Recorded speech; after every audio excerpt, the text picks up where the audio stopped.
Olá pessoal, tudo bem? Meu nome é Karina Lima, sou fisioterapeuta, formada há 14 anos, especialista em ergonomia. Desde a minha formação atuo em saúde e segurança no trabalho.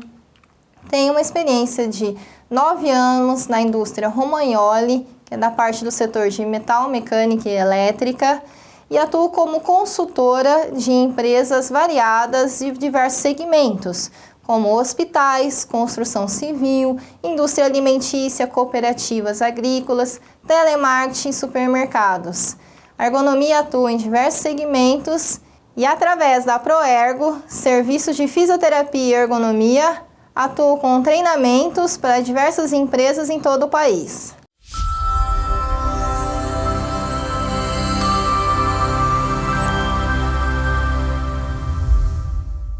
Hoje vou ministrar para vocês o treinamento de NR17, Ergonomia no Manuseio de Cargas, passando orientações para vocês, desde o conhecimento básico da ergonomia até as orientações de postura para o manuseio de carga e prevenção de dores nas costas.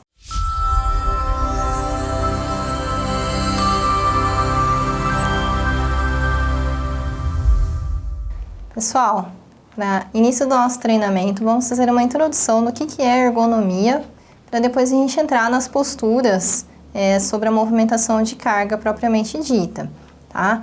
Ergonomia, pessoal, o que é ergonomia? Alguém já ouviu falar dessa palavrinha? A ergonomia, ela é uma adequação entre as pessoas e o seu trabalho. E ela vai sempre visar a parte do conforto e eficiência do trabalhador. Então, vai sempre ser um jogo de ganha-ganha.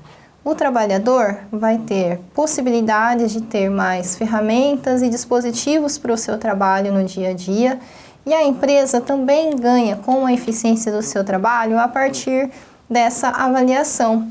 Então, a ergonomia está presente numa certa lei de mínimo esforço e máxima eficiência. E como que surgiu toda essa questão da ergonomia? Ela é uma ciência, mas a relação dela com o trabalho a gente vê na NR17. A NR17 é uma lei do Ministério do Trabalho que ela visa características psicofisiológicas dos trabalhadores e a natureza do trabalho executado. Então, o que significa isso? Não há uma receita de bolo. Todas as avaliações ergonômicas, elas são feitas de acordo com aquele público que está trabalhando naquela atividade e qual é aquela atividade que está em execução.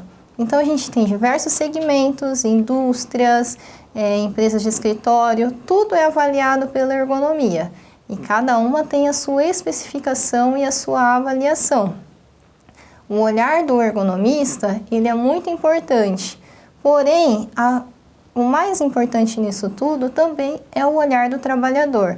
Então, a ergonomia ela fica nessa participação do trabalhador e do profissional técnico para que possamos avaliar os ambientes de trabalho, chegarmos em possíveis riscos ergonômicos e, o mais importante, propostas de soluções para que a gente possa melhorar o seu ambiente de trabalho.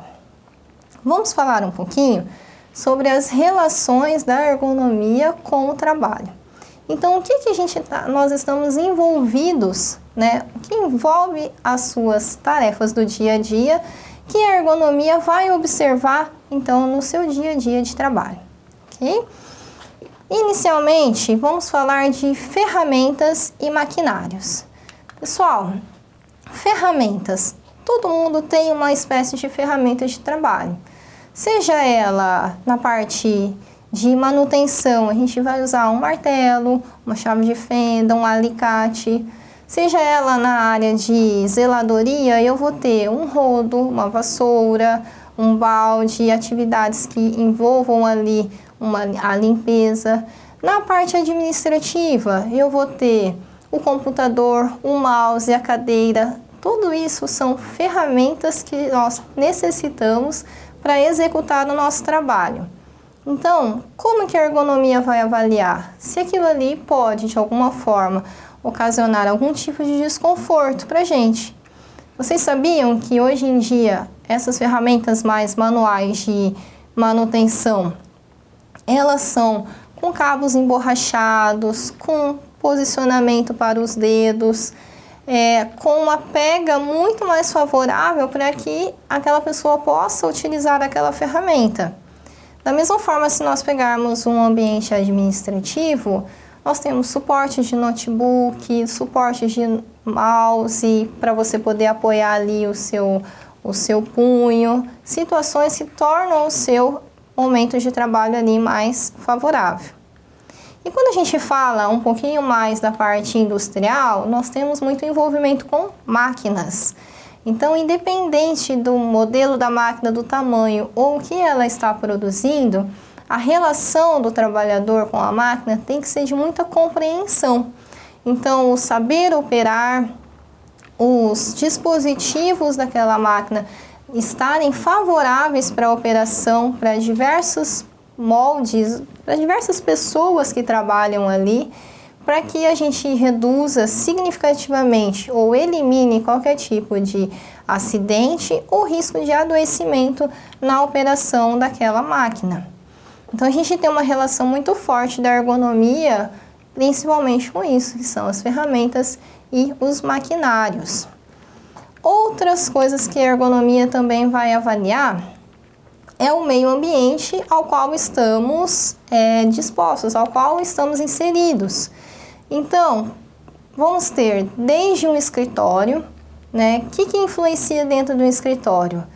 Já pararam para pensar se você for utilizar o computador com a luz apagada? Vai ter conforto? A gente vai ter o que como sinal? Sonolência. Vou perder a minha atenção no meu trabalho. Então, para aquele ambiente, eu preciso ter uma boa iluminação, uma boa ventilação ou uma boa temperatura, né?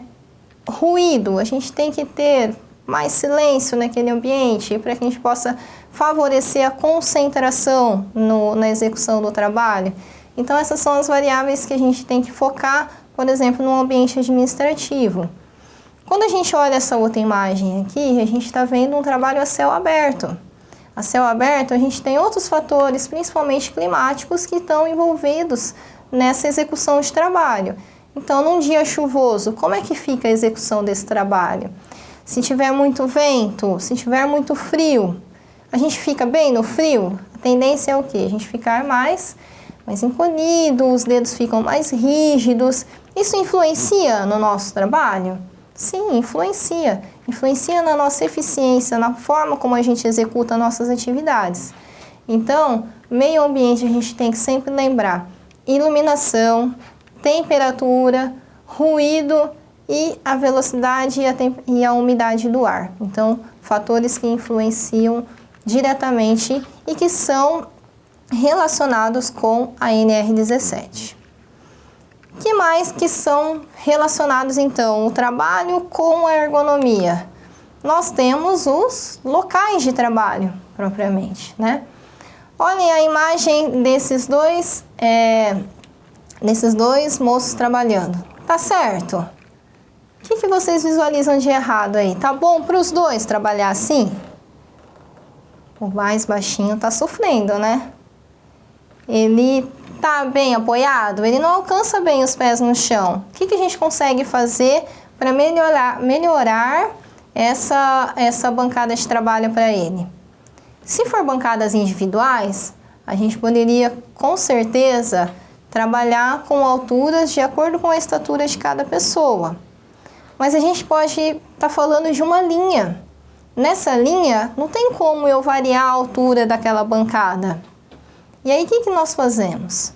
A gente pode introduzir um tablado para que a pessoa mais baixa possa ficar na estatura mais apoiada e favorável ali para a execução naquela bancada. E aí a gente faz o quê?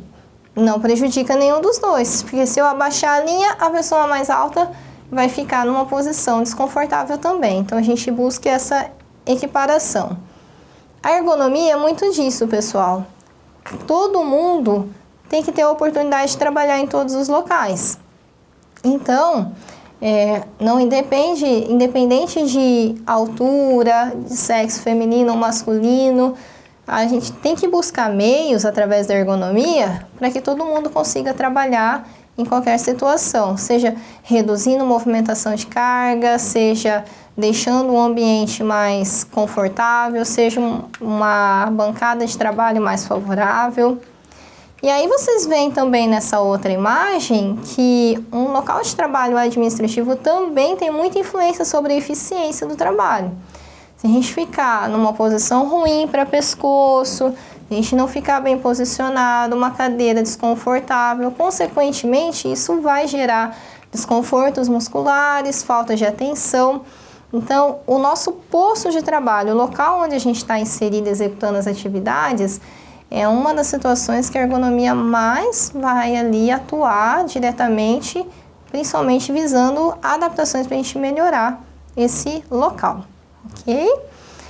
Bom, e passado todas essas questões, digamos assim, físicas, né, da ergonomia física, aquilo que a gente pode resolver com uma implantação de um equipamento ou mesmo de adaptação de um móvel, a gente tem também as relações interpessoais, né, que são a relação entre as pessoas, seja ela entre colegas de trabalho, seja ela entre lideranças. Então, a ergonomia, ela tem também a parte da ergonomia cognitiva. Então, até que ponto você trabalha num ambiente, você tem uma boa relação com colegas e chefia que não te influenciam na sua execução da atividade. Então, a gente tem que buscar avaliar através da ergonomia o ambiente ao qual essa pessoa está inserido e se esse relacionamento pessoal pode ou não estar impactando no desenvolvimento profissional da execução das suas tarefas. Então, como eu disse no início, a ergonomia visa o conforto e o bem-estar do funcionário. E ele precisa em todos os momentos estar satisfeito então com aquela relação com o trabalho. E aí a ergonomia ajuda nessa avaliação também na relação entre as pessoas a qual a gente está se relacionando no momento de trabalho. E por fim, uma das relações da ergonomia são os processos em si. Então, se a gente já trabalhou com ergonomia física, a gente já viu a parte cognitiva que envolve principalmente pessoas, a gente tem a ergonomia organizacional. Então, por mais que você possa fazer melhorias no trabalho, se o processo não mudar, a forma de processo não mudar, às vezes a condição ergonômica ela nem sempre fica favorável. Mas aí a gente tem que o quê? Buscar essa melhoria. Eu vou dar 2 exemplos para vocês. A gente tem aqui nessa imagem uma linha de processo de frigorífico. O frigorífico, ele geralmente em linhas de corte, ele vem, vamos pegar uma linha de corte de frangos, por exemplo. Ele vem ali naquela velocidade, naquele movimento. Então, você que está ali no seu posto de trabalho, executando o corte de uma peça daquele frango, se você não estiver extremamente atento e se você não for no mesmo ritmo daquela esteira, aquele produto vai passar sem você executar a sua atividade. Então, assim, será que aquele tempo daquela esteira atende a todo mundo que trabalha naquela linha? Será que eu não estou prejudicando mais um do que outros? Será que eu não posso desenvolver doenças através daquilo ali? Então, assim, a ergonomia ela vai ter essa visão sobre esse processo de trabalho e todas aquelas pessoas que trabalham ali. Então, como eu falei, a natureza do trabalho com as pessoas ao qual ela está inserida. E temos uma outra relação que eu coloquei aqui como exemplo para vocês, que são as costureiras. Por que, pessoal, que o processo de confecção pode se tornar um processo ergonômico não tão interessante? É muito comum dentro da confecção o pessoal produzir. Quanto mais produz, mais ganha. Então, essa remuneração baseada em produção faz com que as pessoas vão muito além, às vezes, do que a sua própria capacidade física ou mental. Então, é a partir daí que a gente identifica possíveis riscos ergonômicos. E aí, o que pode levar a isso? Doenças ocupacionais ou não? Então, a ergonomia vai fazer essa avaliação para ver a que ponto esse processo pode estar influenciando no dia a dia. Bom, pessoal, são diversos os fatores a qual a ergonomia pode avaliar. E daí a gente vai pensar assim, risco ergonômico. Será que há ou não há risco ergonômico? Isso é muito relativo também. Às vezes o risco pode pesar mais para um ou para outro e a gente, como um técnico, a gente vai se comunicar com as pessoas e ter o nosso ponto de vista também no que pode ou não estar influenciando naquela atividade. Então, eu vou falar um pouquinho para vocês, trazer 2 exemplos aqui para vocês de risco ergonômico. Observem a imagem que aparece aqui na sua tela. Vocês estão vendo quais riscos ergonômicos aqui nessa imagem? O que vocês podem me dizer? Tá confortável para esse pessoal trabalhar aí? Tem bastante espaço para eles? Acredito que não, né? Tá todo mundo muito apertado. Eu acredito que essa imagem não seja no Brasil, tá, pessoal? Mas ela é muito significativa para a gente observar os riscos ergonômicos, principalmente os riscos físicos, que fica claramente para nós na questão da falta de espaço, fica na questão do mobiliário e equipamentos utilizados. A gente tem aí equipamentos mais antigos. Temos muitas pessoas ao telefone num espaço de muito curto ali, né, entre um e outro. E aí, como que fica a comunicação? Fica fácil essa comunicação? Fica um pouco mais complexa, né? Se uma pessoa precisar sair ali rapidinho para ir ao banheiro, como é que fica? Fica difícil, né? Então, assim, pessoal, eu poderia falar com certeza para vocês que a gente só não tem um tipo de risco ergonômico aí, que seria a parte de esforço físico, manuseio de materiais, manuseio de carga, isso a gente não vê. Mas vocês acham que tem estresse nessa imagem? Vocês gostariam de trabalhar nesse local? Só de visualizar, eu acho que vocês já não gostariam de trabalhar aí. Então, a gente tem uma grande carga cognitiva num ambiente como esse. Porque eu preciso falar no telefone, o outro está falando mais alto que eu preciso me concentrar no meu trabalho, tem 2 pessoas falando no telefone ao meu lado. Como que eu consigo me concentrar, ser eficiente no meu trabalho nesse amontoado de pessoas, por bem dizer? Então, a gente tem aí várias situações, né? Vamos dizer assim, muita gente junta, também temos calor humano demais ali, deve ser um ambiente que não traz tanto conforto térmico também. Então, a gente pode identificar várias situações. Bom, agora, a gente falou que não tinha manuseio de cargas nesse tipo de trabalho, né? Agora, vamos avaliar esse vídeo? Deem uma olhadinha nele e diga para mim o que vocês acham. Pessoal, vamos ver quantos tijolos que essa pessoa consegue transportar? Observem, fiquem olhando. Parece que não tem fim. A hora que você pensa que ele parou, opa, cai um tijolo. E aí? Vai mais um? Será que cabe mais? Nossa, já se imaginaram nessa situação? Agora, pessoal, olha por onde que ele vai passar. Olha só. Já pensou? Se ele cai? Ufa, não caiu. Pessoal, qual o risco ergonômico aqui? Muitos já me falaram que existe um risco de segurança altíssimo, com certeza, né? Se ele cai ali daquele barco com esse monte de tijolo na cabeça, como que ele não se machucaria, né? Seria um acidente bem complicado. Mas e a parte ergonômica? A gente está vendo ali manuseio de cargas e numa condição muito desfavorável, pessoal. Transporte de cargas na cabeça. Então, essa é uma situação que já a gente se vê muito pouco, né? Mas que a gente pode classificar como um alto risco. Na nossa região, principalmente aqui do estado do Paraná, a gente tem muita agricultura. E a agricultura é muito comum o manuseio de sacarias de 50 a 60 quilos.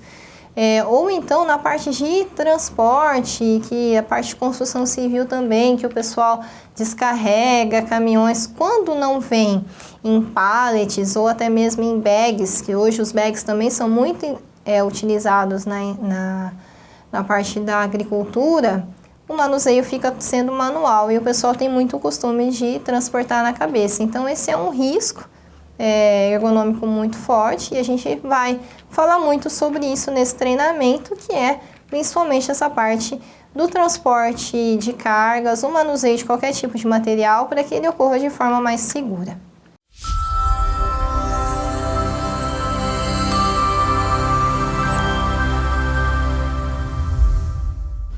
Pessoal, vamos falar um pouquinho agora sobre a postura.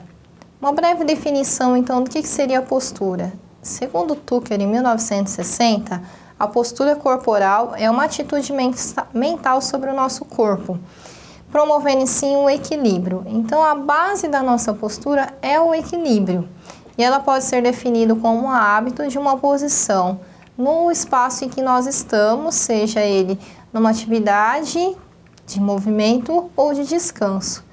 Então, quando a gente fala nessa base do equilíbrio, influencia muito essa questão do posicionamento que nós ficamos, porque isso também faz com que o funcionamento dos nossos órgãos internos funcionem melhor, né? Ou então com mais dificuldade de acordo com a postura que a gente se posiciona. A gente fica naquela postura mais fechada, mais curvada, a gente tem mais compressão da região abdominal. Quando a gente fala da postura ao abaixar ou levantar uma carga, o que a gente precisa se preocupar? Com o posicionamento da coluna e das pernas, que seriam os nossos membros inferiores. Então, vocês podem visualizar que através das imagens o jeito certo e o errado da gente se posicionar ao abaixar ou levantar uma carga, principalmente ao nível do chão. Então, pessoal, sempre muita atenção no flexionar os joelhos para fazer pegar algo no chão ou levantar algo que esteja ao nível do chão. Então, dobrar os joelhos para abaixar e nunca fazer o contrário, que seria simplesmente flexionar a coluna para frente. Então, quando a gente flexiona a coluna para frente, a gente está usando somente a musculatura das costas. Quando nós estamos trabalhando com o agachamento, eu estou realmente trabalhando com os meus joelhos, eu tenho um movimento focado mais nas minhas pernas, nas minhas coxas, que eu tenho músculos grandes e mais fortes para poder fazer esse movimento e fazer a alavanca de peso. Se eu faço toda a alavanca de peso somente com a minha coluna, eu vou forçar muito a minha musculatura da coluna lombar. Então, lembre-se sempre disso. Vocês vão ver aqui através de nosso bonequinho que ele mostra exatamente para vocês o movimento que a coluna faz na hora de nós levantarmos então esse material. Quando a gente faz um levantamento, um abaixamento de uma carga, a gente tem que pensar no movimento da nossa coluna. Então, pessoal, nós temos as vértebras da nossa coluna, que no total são 33 vértebras, que elas estão ali, uma sobreposta à outra, e entre essas vértebras nós temos o disco intervertebral. Ele funciona, eu sempre dou um exemplo, como se ele fosse um chicletinho babalu. O chicletinho babalu é gordinho, redondinho e ele tem um líquidozinho dentro, né? Então, suponhamos que esse chicletinho babalu está aqui no meio e eu tenho uma vértebra sobre a outra e esse chiclete ocupa esse espaço entre as vértebras. Quando eu faço um movimento de jogar a coluna para frente, fazer essa inclinação da coluna, eu vou ter o quê? Um movimento para frente e posso ter uma pressão nesse disco intervertebral, ou seja, nesse babalu que eu exemplifiquei para vocês. Se eu faço um movimento com força e pego essa carga e dou aquela pressão para eu fazer o levantamento, o que eu posso ter? Um excesso de pressão nesse disco e ele pode ter um abaulamento, ou seja, uma saída, como se o babalu simplesmente amassasse ou chegasse até a romper. E aí isso pode ter o quê? Consequências de uma lesão mais séria na coluna. como um exemplo, a hérnia de disco. Mas, Karina, sempre que eu movimentar uma carga ou se eu sentir uma dor nas costas, vai significar que é uma hérnia de disco? Não, pessoal, nem sempre. A gente tem toda a musculatura ao redor da nossa coluna que ela tá ali para proteger. Então, às vezes a gente vai fazer um movimento mais forçado e aí a musculatura faz o quê? Ela contrai em excesso justamente para proteger os seus órgãos mais internos, para proteger a sua coluna. E aí você tem o famoso mau jeito nas costas, né? Ai, travei minhas costas. Seu músculo se contraindo para te defender de uma lesão mais séria. Então, não precisa necessariamente ser uma carga em excesso. Quem tem filho pequeno em casa? Às vezes a gente chega, uma criança aí que seja 3 anos, 4 anos, pede colo, ela já tem um peso significativo e você, de qualquer jeito ali, pegou aquela criança e, puxa vida, sentiu uma dor nas costas, porque você não se posicionou bem para fazer aquele movimento, tá? Então, o mais importante, além da questão peso, é o posicionamento, tá, pessoal? Então, preservar a coluna é prestar atenção no todo ali na sua movimentação. E uma dica muito tranquila que eu posso passar para vocês: vou fazer um manuseio, nem sempre vai ser até o nível do chão. Eu preciso pegar alguma coisa que está ali ao nível da minha cintura. Dá uma leve dobradinha no joelho, uma leve dobrada. A hora que você dá essa leve dobrada, você também pode contrair o abdômen. Contrai a barriga, como se fosse segurar o xixi. Ali você está protegendo a sua coluna, distribuindo a força para as pernas e aí você realiza aquele movimento, tá? E aí, se a gente estiver falando um movimento completo, se eu realmente for ao nível do chão, o que eu vou fazer? Um agachamento maior. Aí realmente eu vou agachar o meu joelho completamente ou então até mesmo agachar apenas um lado e a outra perna fica dobrada. Também é uma forma de posicionamento. O que a gente não pode é simplesmente curvar a coluna sozinha e manter as pernas retas. Essa é a postura que a gente precisa evitar. Karina, mas então é só isso que pode me prejudicar? A gente também tem que tomar cuidado com uma coisa que nós fazemos no nosso dia a dia, muito comum, e a gente faz sem perceber, que é a rotação da coluna. Eu vou pegar uma caixa e mostrar para vocês. Pessoal, com a caixa em mãos, a gente consegue visualizar um movimento que a gente às vezes faz sem perceber, seja para pegar um material num armário, para mudar algo de lugar, e aí a gente acaba fazendo um movimento de rotação. Então eu faço o giro da minha coluna com aquele material. E aí, esse giro com os pés firmes no chão, o que eu estou trabalhando aqui? Somente o movimento da coluna, tá? Então, toda vez que você for manusear alguma coisa, que você precisa tirar de um lugar e colocar no outro, eu vou pensar no meu corpo como um todo. O que significa isso? Eu preciso girar todo o meu corpo. Eu estou nessa posição inicial, eu estou com uma carga em mãos, sempre focando também a proximidade dessa carga ao meu corpo. Eu vou fazer o quê? Eu vou girar os meus pés e realmente mudar o meu corpo todo de posicionamento. Então eu vou ficar lateralmente, então eu vou mudar para o outro lado, eu giro os meus pés novamente, vou para o outro lado e eu estou mudando todo o meu corpo para fazer um movimento completo sem simplesmente prejudicar a minha coluna. E ainda numa situação um pouco mais agravante, se a gente trabalhar com rotação e inclinação, pessoal, essa postura a gente evita, tá? Tentem evitar ao máximo. Então busquem sempre posicionar as pernas, movimentar o corpo, movimentar os pés para você fazer qualquer tipo de deslocamento com esse material e não realizar o movimento somente com a coluna, tá? Aproveitando então aqui o posicionamento com a caixa sempre próximo ao corpo, tá? E visando, pessoal, uma boa pega, tá? Aqui a gente tem uma caixa com alças, no qual eu consigo fazer o encaixe das minhas mãos e transportar. Sei bem que nem todo material tem uma boa pega, é uma caixa fechada que a gente não tem posicionamento. Quando a gente vê que algo não está favorável para o manuseio de carga, a gente tem que ver as outras alternativas que nos ajudam, então, a fazer o manuseio daquele material, ok? Então, busquem sempre posicionar com as duas mãos para você ter o real equilíbrio, trazer próximo de você e poder fixar aquela pega de forma igual.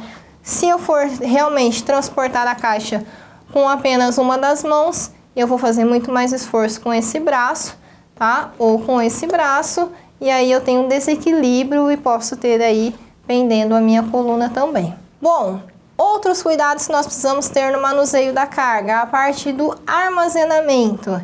Então, o pessoal que trabalha principalmente na parte de logística, ou então faz transbordo de pallets, faz movimentação, abastecimento de medicamentos. Em geral, a gente tem muito essa situação de pegar materiais de prateleiras e abastecer carrinhos, ou até mesmo para levar isso de forma manual. Pessoal, cuidado com a aproximação. Então, utilização de escadas, tudo que for plataformas que forem mais favoráveis para o seu posicionamento, busquem utilizar.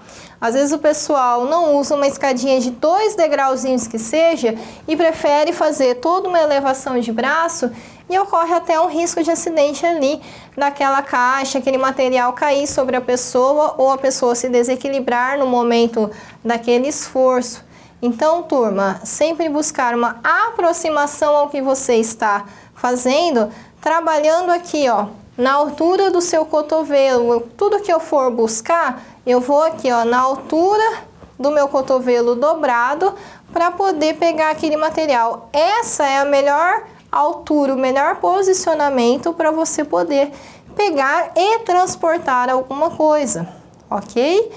Porque se a gente trabalha com elevação do nosso braço, eu vou ter muito mais sobrecarga. O meu ombro na sua posição neutra é com os braços para baixo. Se eu deixo o meu cotovelo dobrado, eu continuo com o meu ombro em posição neutra. Se eu preciso elevar o meu ombro, que seja ao nível, o meu braço ao nível do ombro, eu já vou ter uma certa sobrecarga. Se eu elevar acima, eu vou ter muito mais sobrecarga.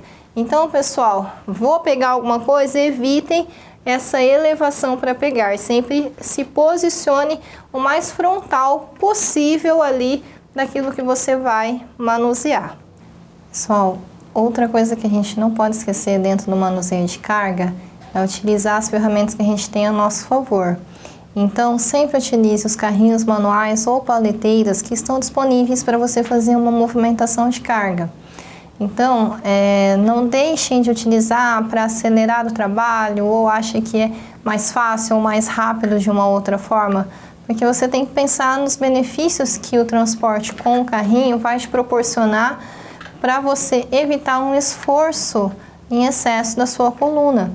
Então, tudo que tiver disponível para vocês utilizarem, utilizem. E se não tiver, vamos pensar através da ergonomia como que a gente pode desenvolver um transporte para aquele material que você precisa manusear com frequência. E quando a gente fala aos equipamentos de transporte de coisas maiores, então a gente prioriza utilizar pontes rolantes, talhas e até mesmo empilhadeiras, né? E transpaleteiras, aquelas paleteiras elétricas.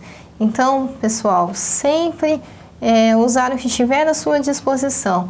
Então, todos esses equipamentos estão ali para que possamos utilizar e nos beneficiar para evitar o excesso de movimentação. Então, manuseio de carga, a gente busca de uma forma mais saudável. Se você precisar movimentar pequenas cargas, a gente pode movimentar manualmente com um bom posicionamento. E quando a gente fala em cargas mais pesadas ou com muitas cargas, a gente busca manusear com os carrinhos. Existe um padrão de peso que é possível de movimentar? Não posso falar para vocês de forma generalizada, existe um valor X até tantos quilos e tudo mais. A gente tem que avaliar e tem que observar o contexto daquela atividade. A altura, para onde está levando, quanto tempo que vai carregar, qual que é a distância. Então, existem variáveis que a gente precisa observar para falar, opa, até aqui, quantos quilos aqui, né? Qual é o que pode ser positivo ou negativo nessa situação de trabalho. Uma coisa eu reforço junto a vocês, cuidem de vocês. O bom posicionamento parte de cada um de vocês. E daí a ergonomia, através da avaliação dos locais de trabalho, vai avaliar as situações que estão mais críticas e buscar as melhorias necessárias, então, para aquele posto de trabalho. Mas cuidem da saúde de vocês, cuidem da coluna de vocês.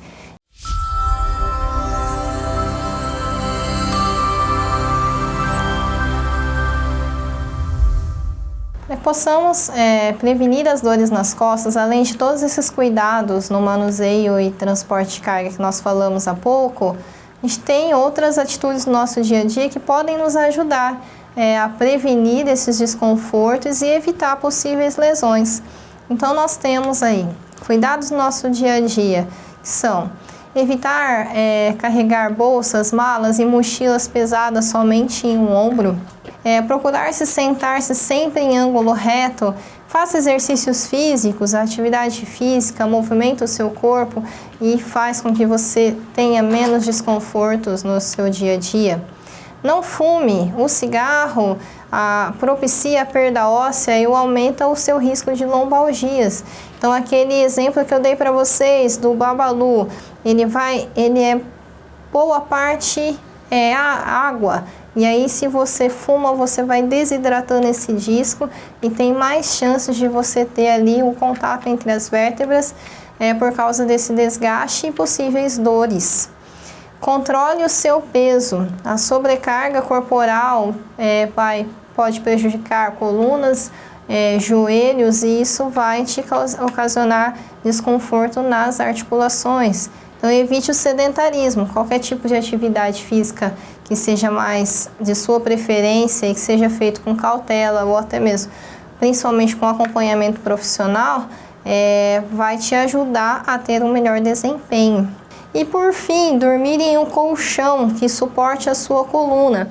Então, aquele colchão que já está com o posicionamento do seu corpo, que já fez um abaulamento, ele já não serve mais para você. O colchão ele precisa estar confortável e uma posição que a gente mais indica para que vocês possam dormir é a posição de lado, que a gente consegue deixar a coluna no melhor alinhamento, ok? E aí, quando a gente fala em qualidade de vida, a gente tem que investir naquilo que faz bem para o nosso dia a dia. Então, um pouquinho a mais do que tudo isso que nós falamos, né? Na prática do exercício físico, tem também a alimentação saudável. Isso faz com que você fique mais disposto e que você possa ter melhor desempenho no seu trabalho no dia a dia com menos dores. Momentos de lazer, com família, com filhos, bom relacionamento entre os colegas de trabalho. Então, lembra lá no início que falei que a ergonomia cognitiva também avalia essa parte de relacionamento no trabalho? A gente tem que buscar essa boa relação para que a gente também fique se sentindo bem, esteja num ambiente de trabalho gostoso de estar, tá? E por fim, a gente tem aqui a orientação para a prática da ginástica laboral. As empresas que têm esse benefício, não deixem de participar. A ginástica laboral é um benefício para você que prepara o seu corpo para que você desempenhe as suas atividades. Então, o que ela seria? A ginástica laboral é a prática realizada de exercícios orientados através de um profissional de fisioterapia e de educação física que vai instruir aqueles exercícios para que você possa fazer alongamento, fortalecimento, movimentação leves que possam ser executadas no seu local de trabalho, que não te envolvam um grande dispêndio energético, que não te façam transpirar ou ficar cansado. O objetivo da ginástica é alongar, é preparar você para a execução da sua atividade, seja ela uma atividade de produção, uma atividade que vai ter bastante movimentação no seu dia a dia, seja ela atividade administrativa, que você fica mais sentado, mais parado ali por um bom tempo.